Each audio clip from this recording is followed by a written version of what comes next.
All right, let's quickly solve this particular question. So this one said we should solve for x. They gave me 404 base 5 is equal to 150 base x. So convert everybody to base 10 to have 4 times 5 plus 0 times 5 plus 4 times 5. You have your 0, 1, 2 is equal to 1 times x plus 5 times x plus 0 times x. You have your 0, 1, 2. So here I have 25 25 times 4 is 100. 100 plus 0 plus 4 is equal to x squared plus 5x plus 0.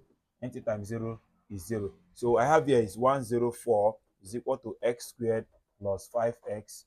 So collect items to have x squared plus 5x minus 104 is equal to 0. Now this is a quadratic equation. So we can solve by factorization method, or we can use this method. This is x and x. So let's find two factors from 104.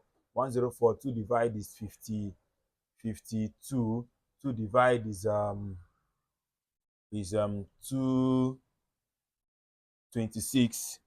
52 divided by 2 is 26. 2 divide is 13, and 13 divide is 1. So I'm looking for 5. That is 13 and 8. So I have 13 here and then minus 8 here. So if you check it out, let's check.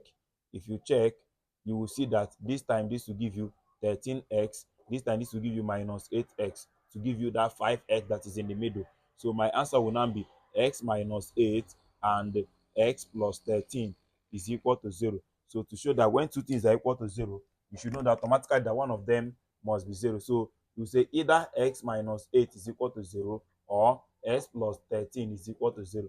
So therefore x is equal to 8 or x is equal to minus 13. So but base cannot be in negative. So my answer, x is equal to what? 8 alone. So option C is very correct. Bye bye.